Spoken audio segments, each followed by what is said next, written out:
Hi, everyone, and welcome to another episode. I'm your host, Lili Fifield, and you're watching Somos Uno.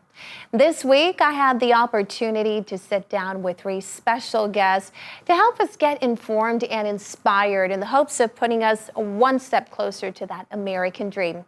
After we shine a spotlight or three, we hope to introduce you to the great people that make up our diverse communities and city. Today, we're getting informed by momtrepreneur Diana Osorio, the president and inventor of Lactation. We're also going to go dig into our Latino roots with Nancy Maldonado, the senior director of Chicano Federation of San Diego County.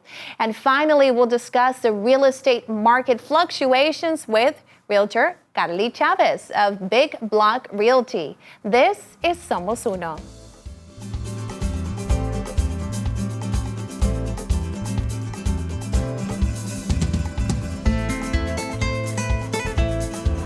Hello, Diana. Thank you for being here today. Thank you for inviting me, Lili.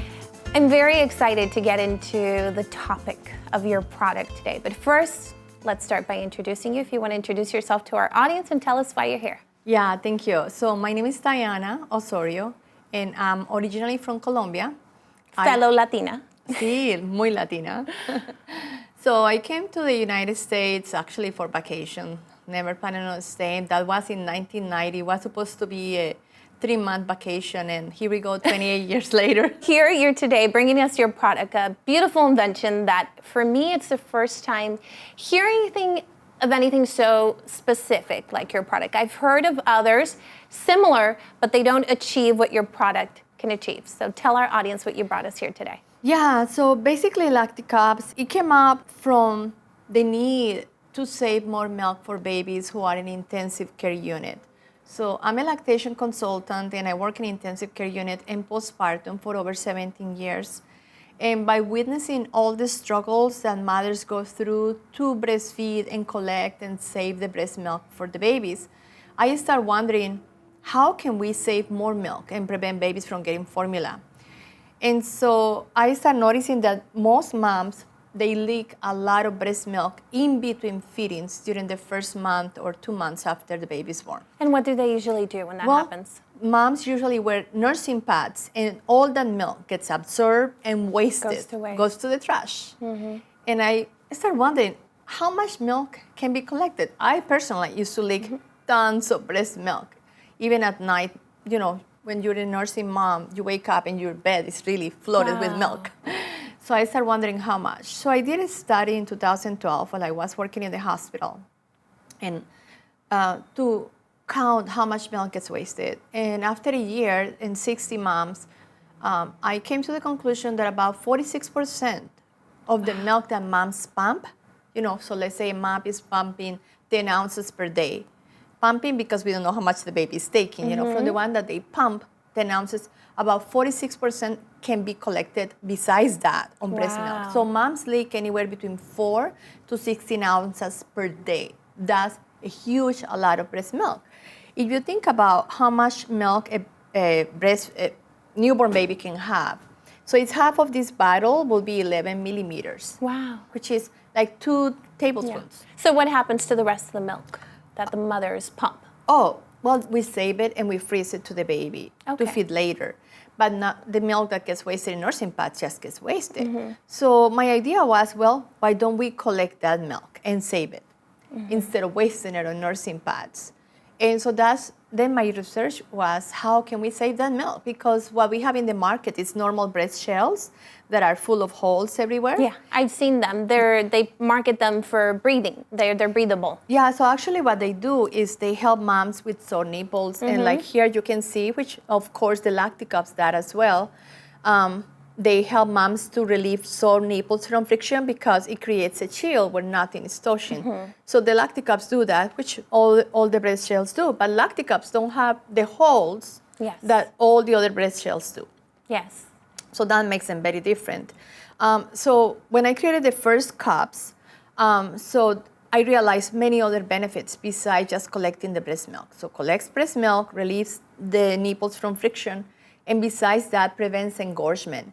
Because during the first months of breastfeeding, what happens is that the breast tends to get oversupply. And the milk stays on the breast, doesn't come out, and the breast gets swollen, inflamed. That causes to send the signal to our body to stop making milk. Okay. And so that's why women ended up having less milk when they have engorgement. Besides that, the pain is terrible. Yeah. So that stops moms from breastfeeding.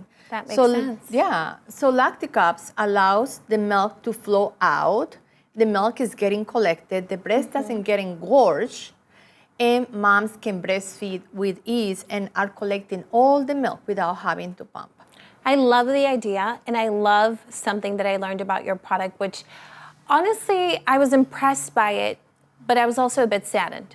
And it's your Braille. You use Braille on there. So I read that you, at 2016, the year 2016, are the first company, when you brought up this more advanced product, the first version you said was in 2015, but by 2016, you had this advanced version of your product. And it was the first breastfeeding product to have Braille for blind mothers. I know. That is shocking to me that at 2016, we didn't have any other products available for blind mothers. You're the first one to think of it. I know. That's impressive. Thank you. I appreciate it. It came out from the need of the product. So this new design of the Lacticups just came out in 2018. And because of the shape, you see how moms can probably get confused on how to assemble it properly, especially at night, I thought. Yeah. So for moms breastfeed through the night, moms... You thought of everything. Yeah, thank you. Well, because I'm a mom, I breastfed, and I know the struggles that we go through. So I think that's so important that women need to start to get involved in reinventing products because we are the users and we are the ones who know how to use it better. And they're not always created by women. Most products are created by men. And when we use them, we say, why this doesn't work as well? Well, a man created it. And not all men use them, so we can do better than that. Exactly. So I added the Braille because I thought, how are they going to assemble these products? So the ATM machines have Braille. And I thought, okay, even through the night, anybody is going to be able to feel them both what it says up. So you feel them both up, you feel the spout, and even if it's dark, you can just put it together and just assemble it. It's a matter of You're just the perfect example. Yeah, that's it. It's possible. Yeah, it is very easy to do during the darkness. I love it because it's not only something that's accessible, but you're teaching people. And it makes you aware of the struggle that some women probably have to go through. For us, it might only be at night, but for other mothers, it's their whole life. Exactly. And I really hope that this inspires the pump companies to actually add Braille to the buttons of the pumps. Because moms, they have to guess which button. You'll have to start a hashtag for everyone to know that breastfeeding products need Braille. And there's another hashtag that you were telling us about. What is that? Yeah, it's normalized breastfeeding, and which is important because we need to normalize breastfeeding. Breastfeeding is normal, it's natural, and is the right way and the natural way to feed our babies. And we should not criticize any mom for breastfeeding their babies. That's their right to feed their babies anytime, wherever they're hungry. Yes. They should not be hiding in a bathroom to feed their babies. Completely agree with you. And I have to say thank you because I knew that you were bringing this product, but it's honestly, it's life-saving for a lot of babies. Yes, it is. It's educational for everyone. Thank you. I really appreciate it. And you want to let our viewers know there's a little promotion that comes along with this, right? Yeah, exactly. So I created a code, Somos Uno, all together in capitals. And it's going to give you a 10% discount when you purchase from our store in lacticups.com. And it gives you also free shipping. Perfect. Thank you so much for being here. I really appreciate it. And thank you for this beautiful invention. Oh, thank you very much.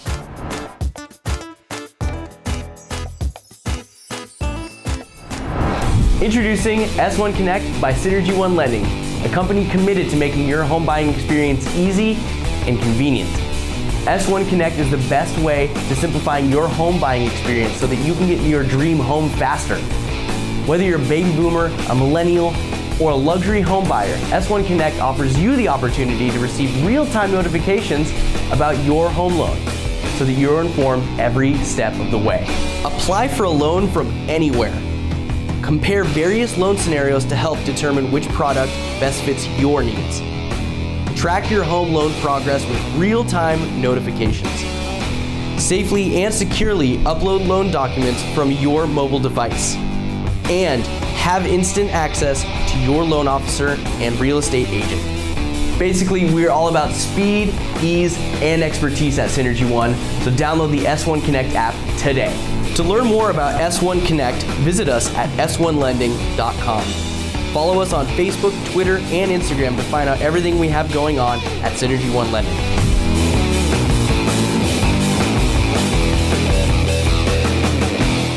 Well, after learning all about these Lacti cups, we do have to take a quick break, but stay with us. We'll be right back. And right after the break, we're going to dig into our Latino roots with Nancy Maldonado, the Senior Director of Chicano Federation of San Diego County. We'll be right back. You're watching Somos Uno.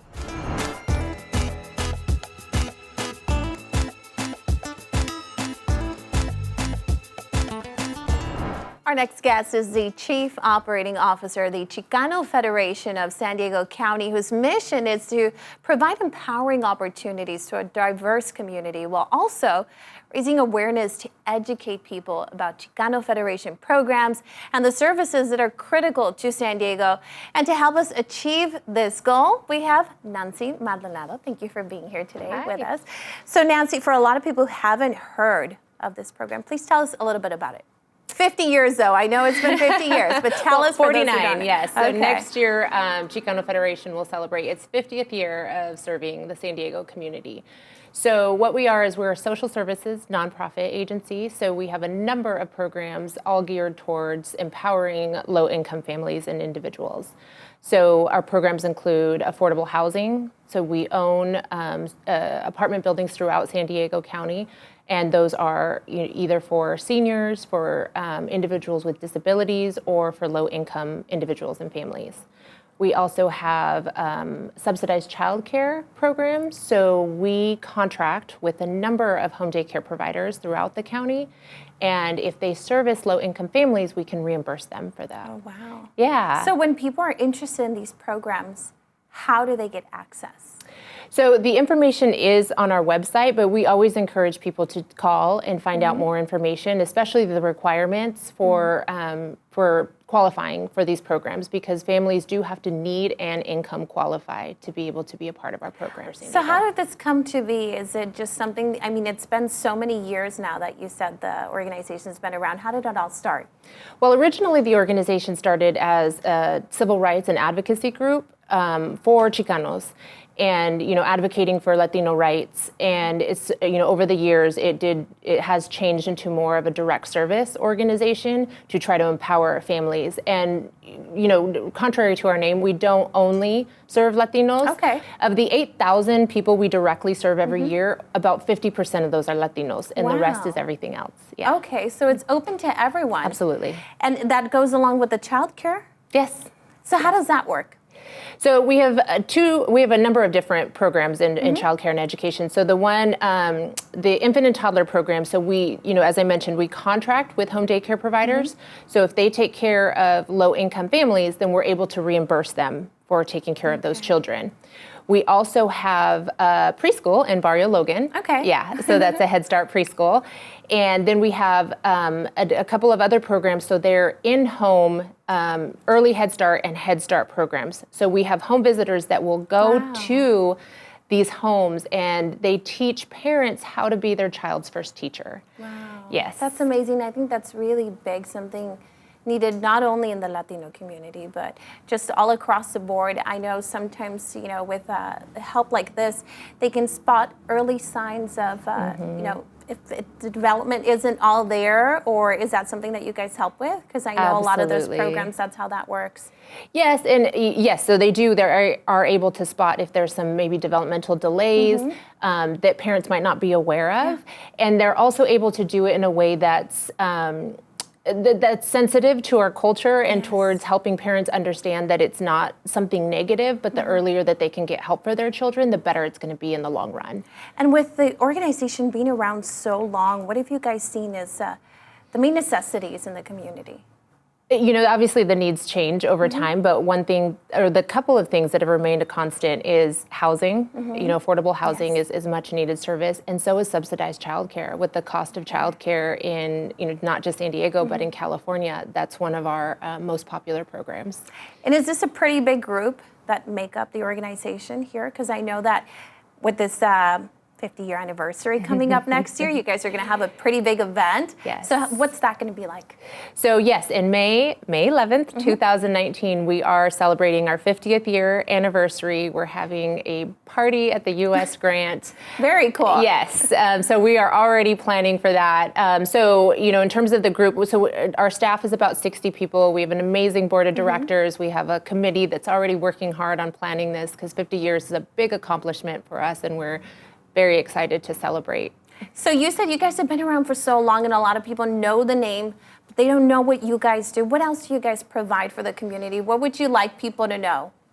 So another program that I haven't mentioned is also we do a nutrition program. So same concept, we contract with home daycare providers, and if they serve the children that they take care of healthy meals, then we reimburse them for those meals. The access to healthy food is not always there. So how did that come about? Is that something that you guys only provide for certain areas of San Diego, or is it all across the board? It's actually, that program is all throughout San Diego, Riverside, and Orange County. So we have about 850 home daycare providers in that program. So that's amazing. In terms of reach, that's a pretty big program. And, all of these programs came about because there was a need in the community. And, anytime that we see that there's a need, we try our best to either fill it through our programs or partner with other organizations that are already working in that space. Well, I know the past couple of years, that was a big focus with the previous administration was the First Lady Michelle Obama, Yes. Getting that into schools. Is that something you guys also do at the preschool that you guys have? Yes, absolutely. So our preschool is part of our nutrition program, and we've made a lot of upgrades thanks to a lot of community partners, working a lot on our preschool and increasing, the quality of the education that we're able to provide to the students there. Have you seen the Latino community is the one that needs it the most, or what have you seen as a community that's just all across? Do you think it's Latinos? Not necessarily. I mean, I think that all communities could benefit from the services that we provide and the resources that we're able to offer. I think just because of the name and the history of the organization, we have become a trusted name for the Latino community. But I think the need is across the board. It's not just Latinos. I mean, in certain areas, Latinos do need some sort of services and resources more than others. But in general, I think that anyone can benefit from the programs that we provide. And tell me a little bit about the process. What are some of the qualifications that people need to be able to qualify for these programs? Yeah, so most of them, each one has its different qualifications, but they do need to qualify. So we service families who are either employed, seeking employment, going to school. So there needs to be a need, for example, for childcare. Okay. And then income. So each of the programs also have set income requirements that that families need to meet to be able to qualify for the services, especially if they're going to be free or subsidized services. Then there is an income. And the housing, there's only one place that you guys offer that, or is that also spanning to Orange County? No, it's only San Diego County that we offer housing. Okay. Well, thank you so much for being here today. I really appreciate you coming and informing everyone. Like you said, you guys are going to have this big event. It's going to be 50 years already of this organization. So is there anything else you want to tell the community before we finish the segment? No, I would just love to have everyone come out and join us on May 11th of 2019. Everyone's invited? Yes, everyone's invited. Okay, that's very cool that everyone can come out and celebrate with you guys at a very cool place that you guys are hosting this venue also. Yes, we're looking forward to it. Thank you. Thank you so much for being here.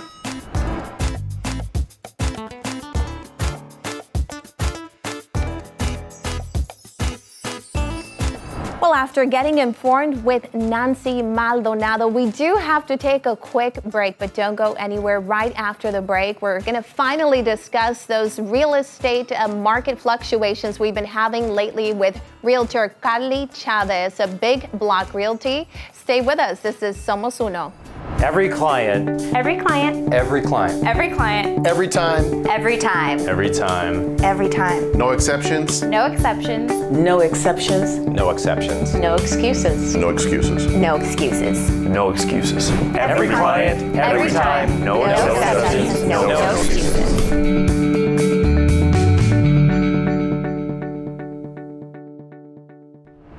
Well, up next, we have a 4-bedroom condo in the South Bay. That's a big steal. You're going to want to listen to this. We have Carly Chavez from Big Block Realty here to tell us all about it.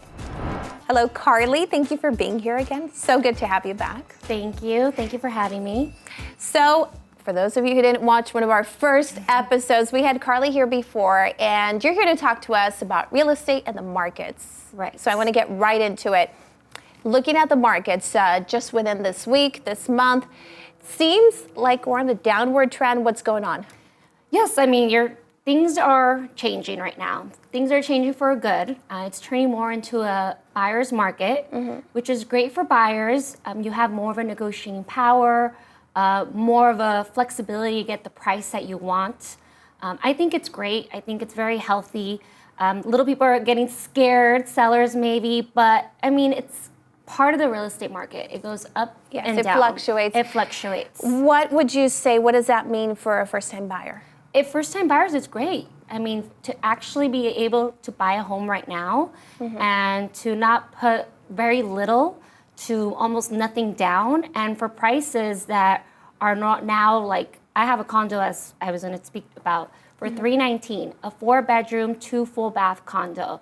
That's almost been unheard of for the last few years. That's impressive. Yes. 4 bedrooms. It's a 4-bedroom, Wow. 2 full bath, about 1,200 square feet. Wow. Yes, it's a beautiful home. It's right there in Otay Mesa. Okay. 92154. Centric. It is very centric. It's close to the freeway. Yeah. Close You to think sometimes 319, you're like, where am I going to live? Am I living way out there? But no, you're in the middle of everything. You're in the middle of everything. The freeway is really easy access. There's a lot of, shopping around and restaurants nearby. And, for you to get something like that now, people don't want to spend, be house poor, as you say that saying, to be able to own their home. Yeah. You want to build equity. You want to start an investment. Which is what a lot of people have gotten themselves into. So it's possible Exactly. with this place. You said it's a condo, or what is it? It's a condo. It's like a townhome. Very nice. But like I was saying, it's possible now for buyers to get a home. First-time buyers, military families too as well. It's VA approved, that complex. And that itself is a great What does that mean? asset. What's the difference? So there are certain complexes and condos that sometimes are not VA approved, that a military family can go in there and basically put no money down for their house. Okay, I didn't know that was an Yes. option. Yeah. That's pretty cool. Yeah, there's some condos that are available, not all, but you can get them verified by the government, and most of them are. So if there's a family watching, they're serving, they can call you and you'll find them one of those places. Is that common here in San Diego? I mean, we're San Diego, military home based. There's a lot of military families here. I know some of them thinking, well, I might not be here all the time. I might leave. But San Diego's a great investment even for rental properties. Of course. A lot of people, they dream when you hear, if I win the lottery, we had that big lottery lately, and people say they'd come here. We're so fortunate we are here. Right, we so are. for those people that you say maybe are going to be leaving, they can buy an investment property with you? Exactly. It can be an investment for you here, a rental income. You might leave to Arizona, Texas, but you'll still have that investment property, and just hire a property management that can, basically take care of all that and just send the check over to you. That's impressive. Yeah. And you said this property that you have here, it's in southern San Diego. Southern San Diego, yes. So what kind of a client would you have for a property like this? For a Southern San Diego home, well, it just depends. It's like I told you, a first-time buyer. It can be an investment, maybe an investor that wants to come in. It could also be a military family as well. Okay. So there's 3 different types of And buyers. a big that are out family. there. Yeah, a big family, especially since it's a 4-bedroom. There's 1 bedroom downstairs with the full bath, and then 3 bedrooms upstairs with the full bath. So how some families, want 1 bedroom downstairs, then they don't want to go up and down Or the you can stairs. use it as an office, as a guest room. There's so many options when you have that separate room. That's really nice. Exactly. You can use a guest room as an office. You can actually, this is just thinking outside of the box, it's kind of out from it, so you can maybe close down the wall and maybe rent out the back of the unit as a studio. Do they let you do that? They do. When you have a condo? There's some restrictions with your HOA, but as long as you get an approval from the HOA company, you're able to do that. Oh, that's really interesting. I thought it was very strict when you had an HOA and with the modifications you could do. You could obviously get an approval from them. Oh, that's really cool. So again, like you said, it can be a big family. It could be someone who maybe wants to rent them out. Or an investment, like I said. Airbnb is very popular here in San Diego with a lot of people, like you said, vacationing. Do you have clients that purchase homes for that reason? Yeah, of course. Especially, like I said, they want to do that for an Airbnb property. They could stay there for the summer if they want to, or Airbnb for the rest of the month. Or I even have some clients that do it for Comic-Con, just for Comic-Con week.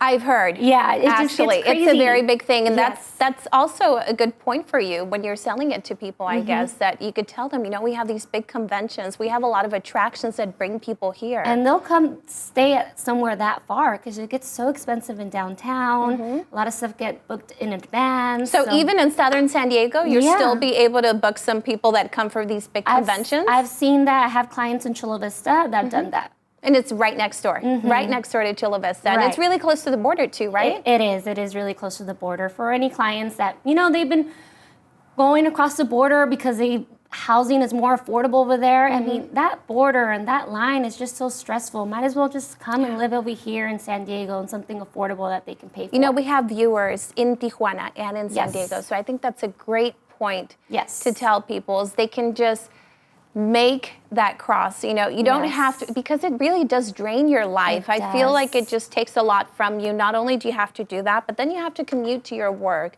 So just doing that little jump makes a huge difference. And if you think about it, it's such a good price. Exactly. I think it's beautiful. Exactly. Okay, well, thank you so much for being here today, Carly. I really appreciate it. Is there anything else you want to let our viewers know? Where can they contact you? Yeah, of course. You can contact me. My phone number, my direct line is 619-495-1339. Or you can always email me at carly.realtor@gmail.com. ¿Y si habla español? Y si hablo español, y si escribo español, entonces, por supuesto, puedo ayudar a toda mi latina familia mexicana que están allí. Estoy aquí para servirlos a todos. Perfecto. Thank you very much for being here today.